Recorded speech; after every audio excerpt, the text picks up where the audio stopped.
Bonsoir à tous et bien sûr tous mes vœux pour cette année 2021 qui s'annonce. Monsieur Méniel et Monsieur Sébastien Méniel et moi-même, on va essayer de vous présenter les grands enjeux de cette année de terminale un peu particulière, mais ça vous le savez déjà, et vous expliquer également le contexte actuel, puisque je pense que vous avez l'appui d'information. Donc sur le plan sanitaire, même si on ne s'entend pas si nous pouvons se mettre en place des discuteurs journaliers, on en parle fortement de la réalité officielle. En tout cas, sachez que pour les lycées, rien n'a changé, les cours ont terminé à 18 heures normalement et les transports scolaires vont normalement. Donc déjà, ça, c'est des plutôt rassurants. Sur la situation sanitaire depuis le mois de septembre, on a enregistré 77 cas positifs. Et bien évidemment, à chaque fois qu'il y a un cas positif, souvent d'ailleurs ce sont des élèves qui sont positifs à l'extérieur du lycée, qui ne se sentent pas bien, qui ne viennent pas au lycée, hein, dans la majeure partie des cas, et on identifie rapidement les cas contacts. Et ça, on va très très vite pour le faire. On est aux alentours de 600 cas contacts depuis le mois de septembre, avec bien sûr l'accélération depuis le mois de novembre.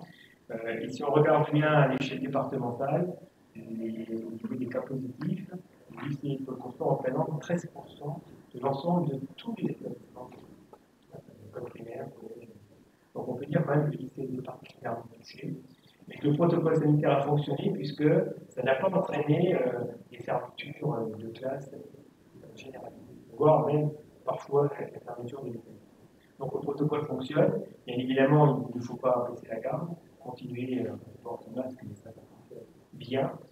Continuer la distanciation sociale, c'est un peu plus compliqué à ce retour des vacances de Noël. Mais je pense qu'on va rapidement avoir des bonnes habitudes. On attend une annonce au 20 janvier qui nous dira si on revient au protocole du mois de septembre, c'est-à-dire que tout le monde revient en cours. Bien entendu, pour les terminales, ça ne changera rien, parce qu'on a fait le choix de vous laisser en présentiel depuis le novembre, pour ne pas vous pénaliser pour le baccalauréat, et surtout pour la préparation de vos dossiers par course.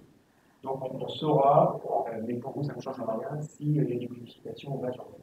Et puis après, bien évidemment, l'évolution de la pandémie et le rythme des vaccinations, c'est une évolution de l'annonce nationale. Il est possible qu'il y ait des tests massifs mis en place, comme ça a été le cas au mois de décembre. C'était initié par la région métropole-rhône-alpes, mais je crois que l'État veut faire la même chose, au moins avec les personnels, peut-être avec l'ensemble des personnels.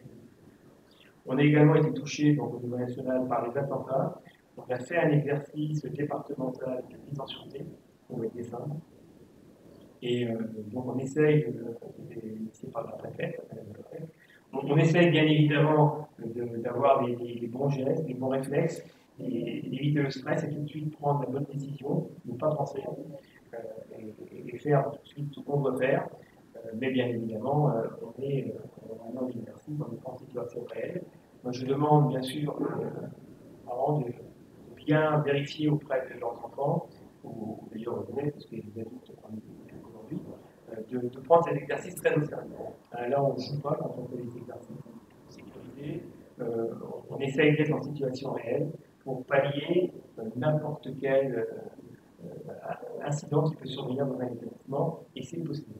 Donc, prenons ça avec le plus grand sérieux. Sur les projets du lycée, bon, vous connaissez bien le lycée, ceux qui sont en terminale, ils sont par 3 ans, 4 d'ailleurs pour certains.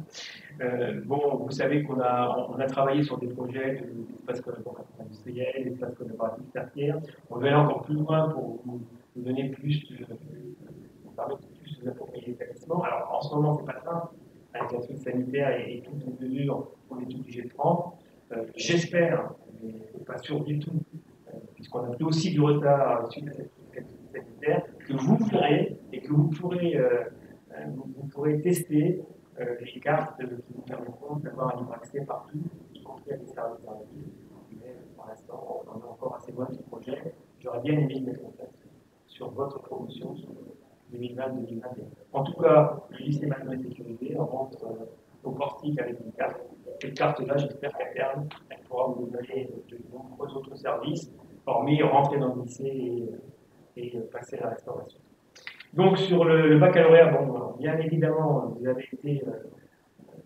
été privé, si j'ose dire, d'épreuves communes, on a fait 3 à l'époque, au mois de mai.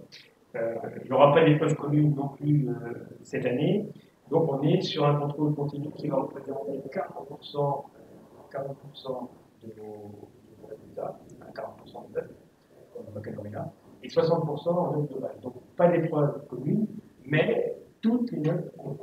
Et après, donc, il y aura un calcul qui sera fait en fonction des coefficients qui sont attribués à chacune des disciplines du tronc commun qui est spécialisé.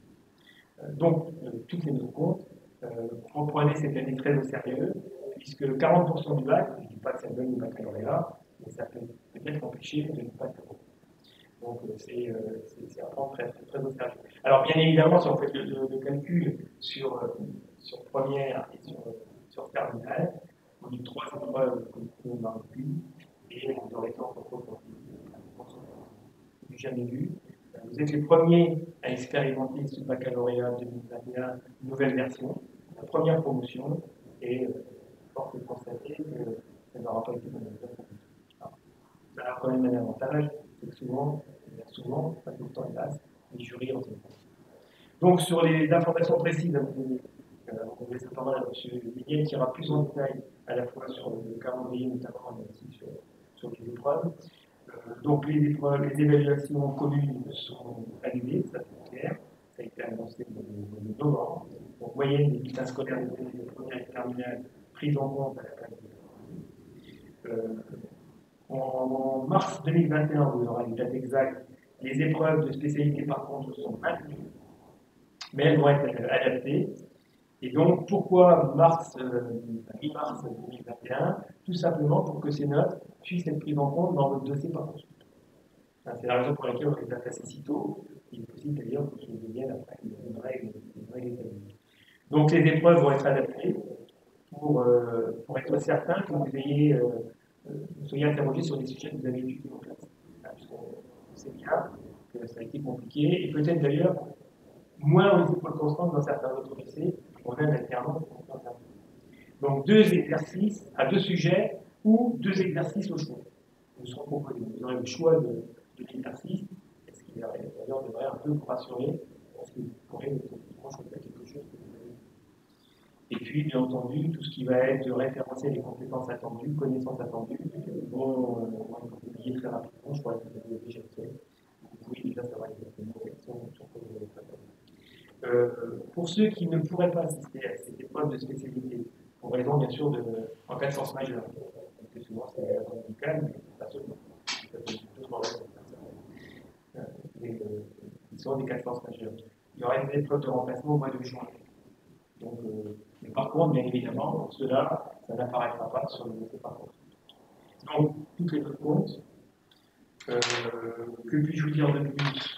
Je crois que je vous avais pas tout dit. Le reste, ce serait des Florian qui va vous dire M. Miguel. Donc je laisse la parole à M. Miguel qui va aller un peu plus, beaucoup plus en détail. Et ensuite, on reviendra pour balayer cette deuxième partie de l'année avec, bien sûr, les enjeux.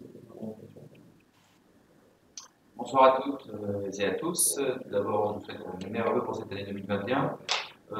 Avant de parler vraiment du calendrier du bac et de vous donner des informations concernant notamment le mentoral, je sais que certains se posent beaucoup de questions par rapport à ça.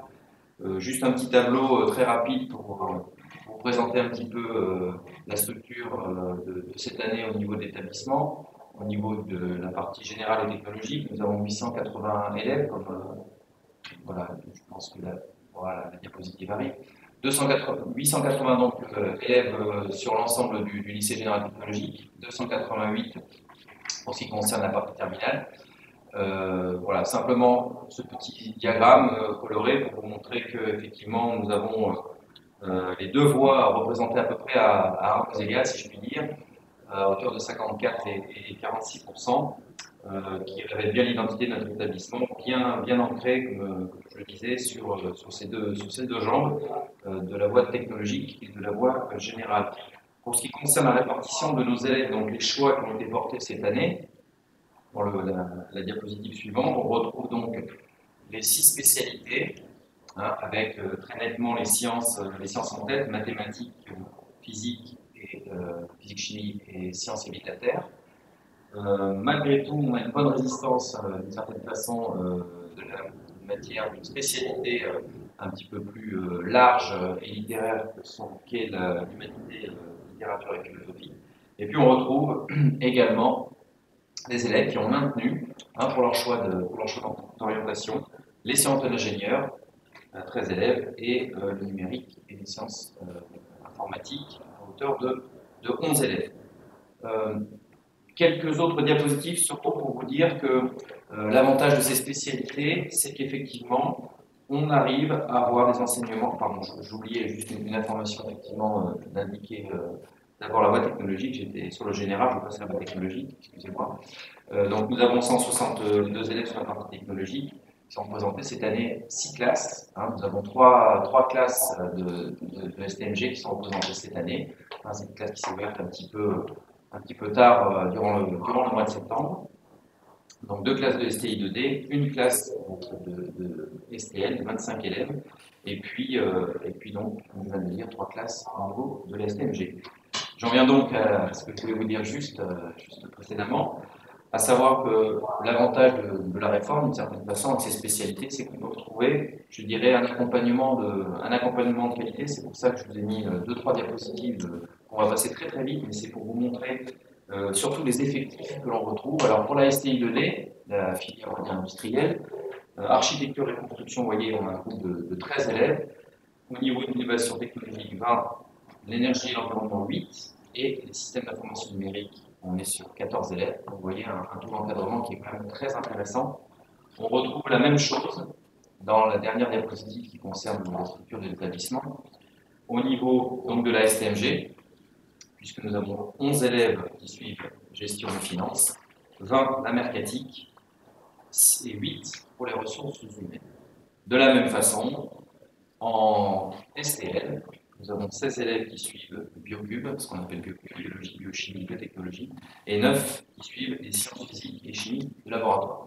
Vous voyez l'avantage de ces séries, effectivement, la répartition des élèves est relativement faite, des conditions de travail relativement propices. Voilà, j'en viens peut-être à la partie qui vous intéresse un petit peu plus, à savoir le calendrier des épreuves du contrôle continu.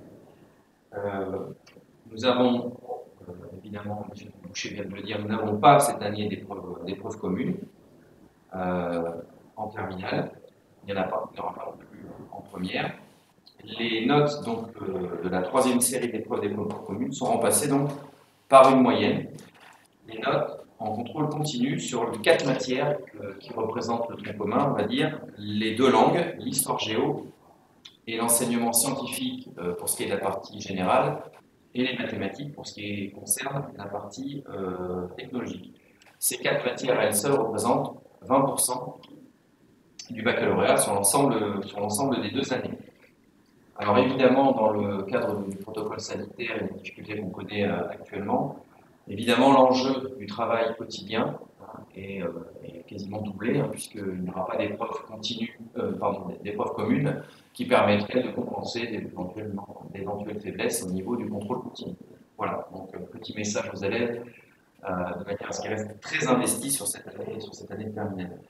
J'ajoute dans la partie contrôle continu que l'EPS est réparti cette année, il y aura 2 épreuves qui sont passées au cours de l'année. Au mois de décembre, il y a déjà eu une série d'épreuves, et on retrouvera une autre série d'épreuves à mi-mars, voilà, juste après les épreuves de spécialité. Voilà pour l'ensemble du contrôle continu. Concernant le calendrier maintenant des épreuves terminales, elles auront lieu donc pour les spécialités et les dates précises, ce sont donc, vous le voyez à l'écran, les 15 et 16 mars à partir de 14h, l'après-midi donc. Alors, ces épreuves écrites, pour certaines spécialités, sont accompagnées d'épreuves, on va dire, pratiques, expérimentales, suivant les spécialités. Donc, on a un calendrier pour l'instant qui n'est pas tout à fait au point. Des certitudes au niveau de la physique-chimie et la SVT, à savoir que les épreuves pratiques auront lieu du 23 au 26 mars. Pour la NSI, on n'a pas encore les informations nécessaires, et on sait pour la partie technologique STL que le calendrier sera fourni ultérieurement, puisque c'est le rectorat, la région, finalement, qui gérera, qui est l'académie qui gérera donc ces dates. À noter quand même à titre informatif, donc c'est ce qui est écrit juste en dessous, que pendant les épreuves de spécialité, les 15, 16 et également le 17 mars, c'est un mercredi, les élèves n'auront pas cours. De même, il n'y aura aucune activité concernant les épreuves de spécialité durant la semaine entière. Voilà pour le calendrier des épreuves terminales. Reste bien sûr les deux dernières épreuves du calendrier des épreuves terminales, le mois de juin, la philosophie qui aura lieu, comme vous pouvez le constater, le 17 juin, le matin, et les épreuves du grand oral qui s'étaleront du 21 juin au 2 juillet.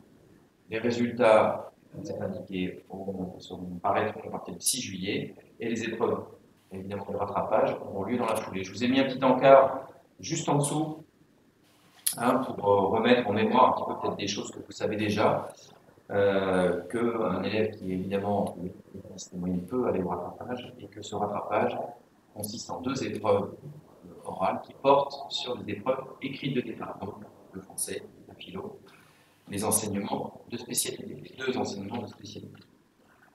Maintenant, j'en viens sur un focus, comme c'est indiqué sur la diapositive suivante, qui est le grand oral.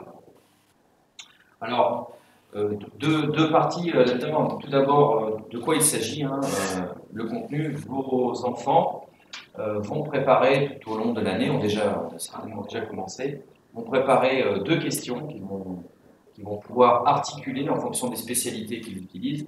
Ce qui est certain, c'est que parmi ces deux questions, à chaque fois, vous aurez, dans l'ensemble des deux questions, les deux spécialités seront abordées.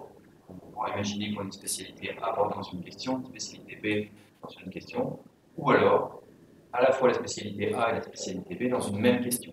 Voilà. Mais en tout cas, je dirais, votre enfant ne pourra pas ignorer l'une de ces deux spécialités. Elle devra apparaître d'une manière ou d'une autre sur ces deux questions. Donc voilà pour le contenu. Au moment de l'épreuve précise, votre enfant se présentera au jury et aura donc une seule des deux questions à traiter. Et ensuite, évidemment, il devra présenter le fruit de son travail de l'année et de sa préparation au moment de l'épreuve, je dirais à travers un échange sans note. J'ai bien insisté dessus. Je sais que ça peut être une source d'inquiétude, mais justement, tout le travail qui est fait en amont devrait permettre à vos enfants de pouvoir présenter leur travail, je dirais, sans support particulier, sans note en tout cas, au moment de la présentation. Au niveau de la temporalité de l'épreuve, donc vous voyez, c'est indiqué, ils auront 20 minutes pour préparer, remettre leurs idées en tête. Et ensuite, l'épreuve en elle-même dure 20 minutes, répartie en trois petites parties. 5 minutes pour la présentation. À ce moment-là, évidemment, le jury n'interrompra pas votre enfant, sa présentation en continu. Puis 10 minutes d'échange s'installeront par rapport à la thématique de la question. Et enfin, 5 minutes à nouveau d'échange, disons, qui fera le lien entre le questionnement qu'a pu se poser votre enfant et sa projection au niveau de son orientation. Je précise tout de suite que parfois, des élèves, finalement, n'ont pas de lien direct entre les deux, à savoir que son orientation, finalement, il aura opté pour quelque chose qui n'a pas de lien direct avec les spécialités qu'il aura choisies. Mais ce n'est pas un problème fondamental en soi. Au contraire, peut-être que justement, la réflexion qu'il aura menée par rapport à ces spécialités l'auront éclairé pour qu'il se dise finalement, non, je vais faire autre chose. Voilà, tout simplement. Alors, quand même, puisque c'est sur ce d'inquiétude, dans la diapositive suivante, je voulais vous donner quand même quelques petites pistes pour sentir un petit peu ce que c'était que cette épreuve, qui est toute nouvelle et qui, je sais, génère des questionnements et un petit peu de stress. Ce grand oral, si on veut le réussir, c'est d'abord un moment où le jury qui est en face, et je l'ai mis dans les infos diverses, ce jury sera composé de 2 personnes, on peut dire peut-être 2 experts des spécialités, mais pas nécessairement. Un expert et au minimum, et une personne qui sera moins experte, par exemple, vous présentez SVT, vous avez un professeur de philosophie. Voilà. Tout ça pour vous dire quoi? Pour vous éclairer sur le fait que le grand oral, c'est avant tout un moment d'échange. Et donc, puisque c'est un moment d'échange, on va chercher à sentir si l'élève est capable de s'exprimer de façon fluide, simple, précise, d'être capable de parler à une bonne vitesse, de faire des pauses peut-être pour mettre en avant peut-être une phrase plutôt qu'une autre. Et bien sûr, en même temps, avec cette, je dirais, cette fluidité, cette aisance qu'on cherche à l'oral, de présenter des choses, donc des idées liées à la spécialité, un questionnement qu'il a pu se poser, et donc d'avoir des connaissances, évidemment, à proposer au jury. Une fois que ces connaissances auront été établies, eh bien, il y aura ensuite un échange entre le jury et l'élève qui permettra d'éclairer, d'argumenter et peut-être de pousser un petit peu plus loin la réflexion qui a été proposée au moment des 5 minutes de présentation. On demandera également à l'élève de pouvoir être à l'écoute du jury, parce qu'effectivement, c'est une présentation orale, mais dans une présentation orale, il y a aussi la partie échange, et dans cette partie échange, eh bien, il faut que l'élève soit capable d'être attentif à une remarque, à une question qui a été posée, et de pouvoir y répondre. J'ai immédiatement écrit en dessous, puisque c'est des questions qui ont été posées et des réponses qui ont été apportées dans ce sens-là, sur les craintes de se dire, mais est-ce que je vais devoir vraiment avoir un langage éminemment scientifique, donc extrêmement bien m'exprimer à l'oral? Non, on ne demande pas à un élève d'être professeur de faculté ou le Premier ministre face à une caméra.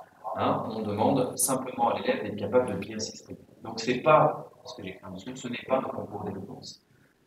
De la même manière, ce n'est pas une présentation d'expert, au sens où si on tombe je dirais dans un excès de vocabulaire spécifique, scientifique, trop poussé, quitte à déstabiliser, donc comme je vous disais tout à l'heure, les deux personnes du jury qui ne seraient pas spécialistes, eh bien on passe à côté, quelque part, du monde oral. Donc finalement, c'est être capable de s'exprimer simplement, clairement, d'être à l'écoute. C'est quelques ingrédients qui permettront aux élèves de pouvoir, je dirais, réussir leur oral. Donc les derniers conseils que je peux vous donner, par rapport à ce grand oral, c'est effectivement de s'y préparer. Alors, évidemment, toutes les informations ne sont pas encore dans les mains des enseignants, mais déjà, il faut commencer à se pencher sur ces questions, s'y prendre le plus tôt possible, s'entraîner seul, évidemment, mais aussi à plusieurs. D'ailleurs, dans la partie technologie, on peut avoir des questions qui sont liées, c'est d'ailleurs la dernière remarque que je pose, qui peuvent être liées au projet que mènent les élèves au sein de la filière technologique. Donc on peut aussi travailler à plusieurs pour monter ça, et bien sûr, ne pas hésiter à se tourner vers ses professeurs de spécialité, ses professeurs principaux, pour sentir le pouls de l'évolution, je dirais, du travail qui est mené au quotidien. Surtout ne pas s'y prendre fin avril ou mi-mai, commencer à se poser des questions, etc. Puisqu'après, il y a quand même tout un travail de préparation. 5 minutes, c'est très court. On peut penser que c'est long et ça peut peut-être faire peur, mais c'est très court. Donc il faut savoir quand même s'entraîner plusieurs fois et peut-être démarrer avec un texte qui dure 12 minutes, puis 10, etc. jusqu'à les 5 minutes souhaitées.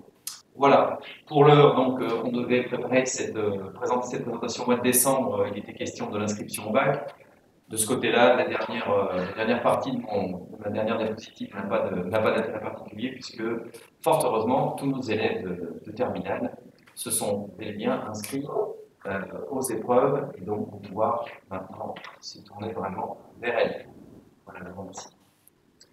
Pour continuer sur le calendrier, dès la semaine prochaine, on commence 2 semaines d'orientation. D'ailleurs, c'est la raison pour laquelle on a fixé cette semaine ces réunions avec les parents d'élèves.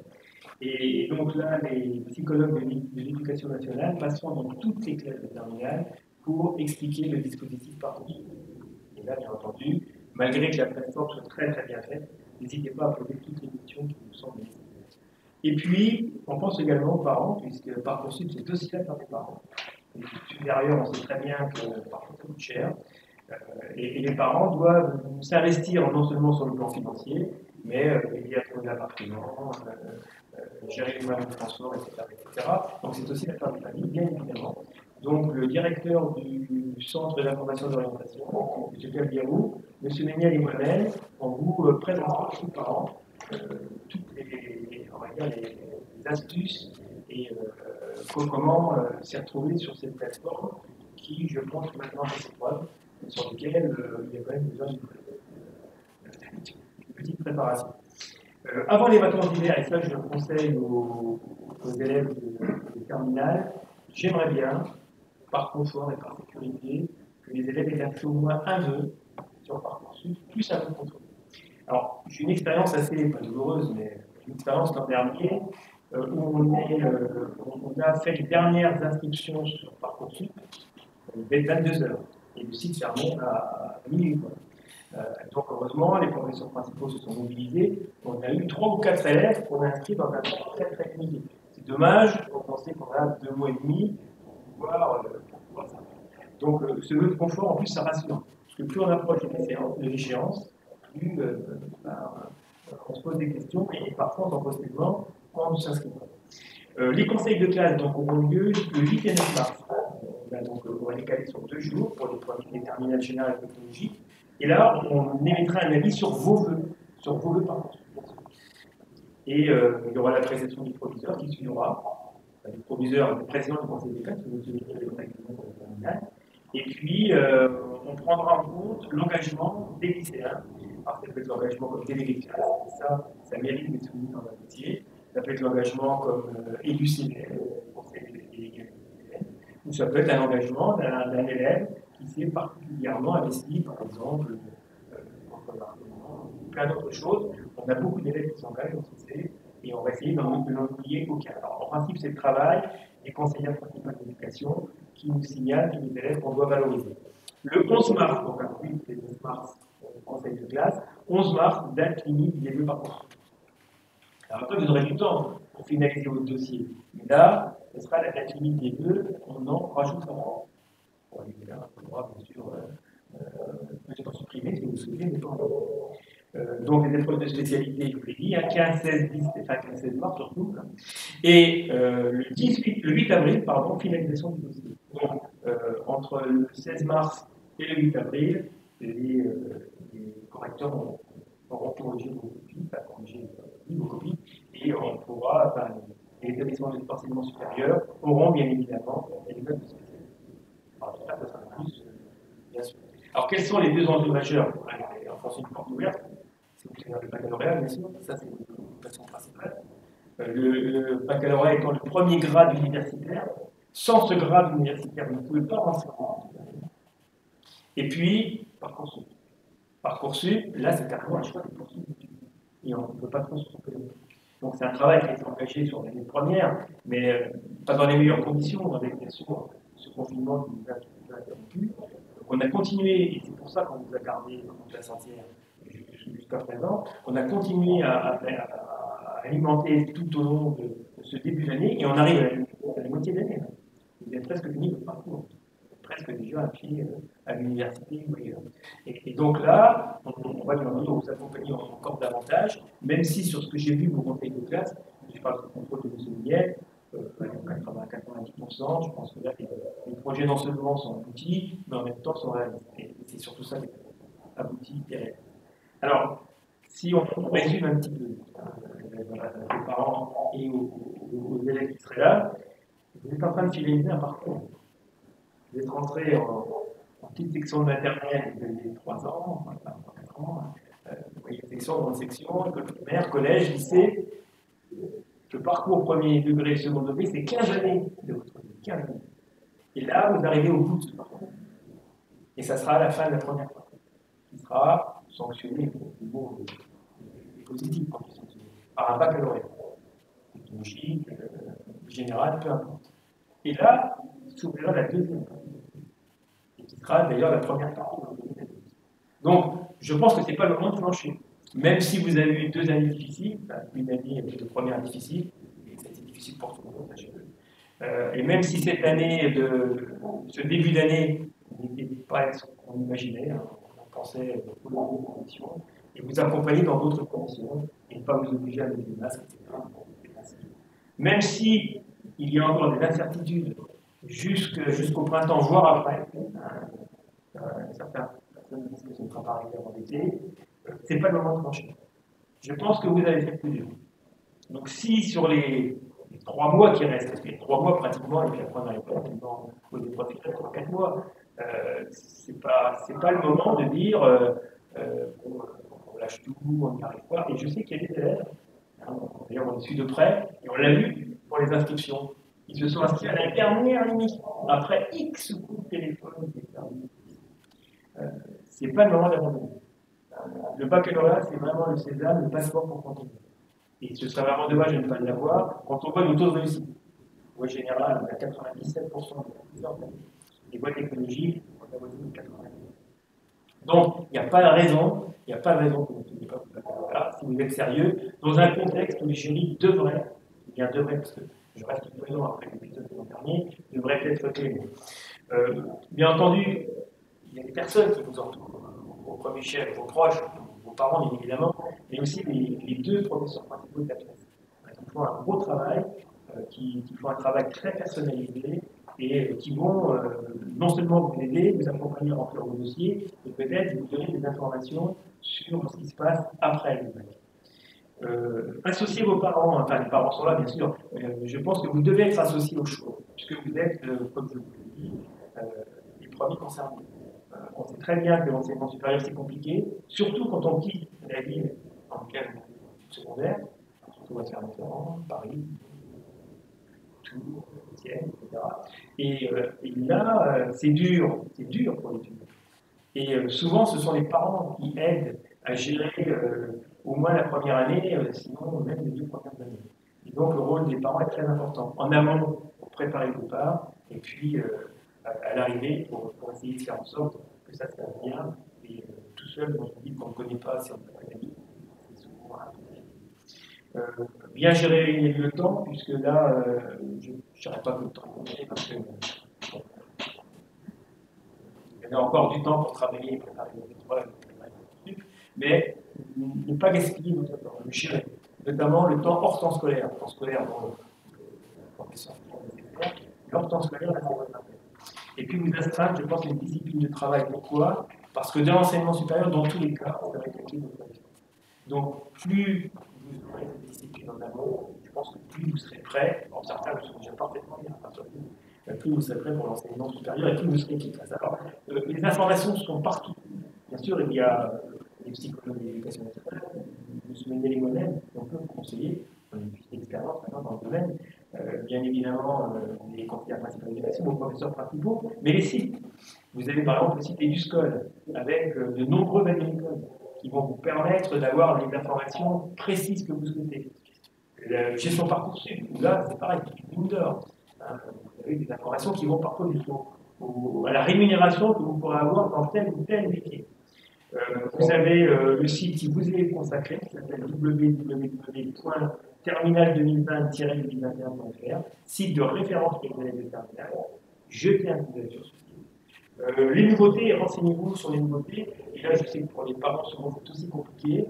Quelles sont les grandes nouveautés de l'enseignement supérieur? Une réforme complète du système de santé, avec ce qu'on appelle PASS et BAL. Donc, PASS, c'est-à-dire, en gros, qu'on appelait PASS autrefois, préparation aux cours médicaux. Et l'autre manière d'arriver à rentrer en médecine, pharmacie et pédagogie, c'est de passer par une autre faculté. Vous pouvez faire du droit, vous pouvez faire du physique, de la science, et avoir une mineure santé. Et là, c'est un moyen aussi d'accéder, il y a moins de places qui sont ouvertes, mais d'accéder aussi aux compétences. Donc tout ça, il y a des spécialistes dans l'établissement qui vous l'expliqueront. D'ailleurs, on peut même s'il le fallait, une vidéoconférence avec des médecines de Clermont-Ferrand. Également, la deuxième grande nouveauté, c'est ce qu'on appelle le BUT. C'est-à-dire qu'aujourd'hui, l'IUT prépare les étudiants en 2 ans sur universitaire, mais en 3 ans sur un bachelor universitaire et technologique. Donc ça, vous allez être, je pense, concerné par cette réforme. Il y a tout ce qui est fiche ONICEF. ONICEF, c'est le site de l'orientation, tous les forums. Donc vous avez une multitude d'informations qui peuvent vous amener. Conseil pour vos parents pour terminer cette information, ces informations. Vous êtes là, bien sûr, pour accompagner vos enfants dans les moments difficiles. Et ils en connaîtront cette année les moments difficiles, parce que bon, Parcoursup, plus le bac, plus des nouvelles épreuves, plus le coronavirus, ça peut générer du stress. Et vous êtes là pour nous aider à évacuer ce stress. Même les élèves qui ont l'air très assurés comme ça, parfois ne sont pas tant que ça. Donc, on peut apporter de l'aide. Et si vous pensez que vous ne pouvez pas apporter cette aide, nous, peut-être qu'on peut l'apporter avec tous les services dont on dispose. Vous prévenir donc quand vous sentez qu'un élève perpillé, c'est possible. Et puis les laisser libres de leur choix, puisque dans tous les cas, il s'agit de leur vie. Tous les conseils qu'on voudra bien prodiguer aux élèves de terminale, finalement, ne vaudront que si les élèves étaient dans si vous avez des questions écrites, parce qu'il y a quand même beaucoup de questions autour de parcours global. Sur le grand oral, je pense que M. Méniel vous a donné vraiment des informations très précises. Toutes les informations qu'on peut avoir en ce moment, vous les avez déjà entendues aujourd'hui. Donc, toutes les questions écrites, n'hésitez pas à les déposer sur le site du lycée.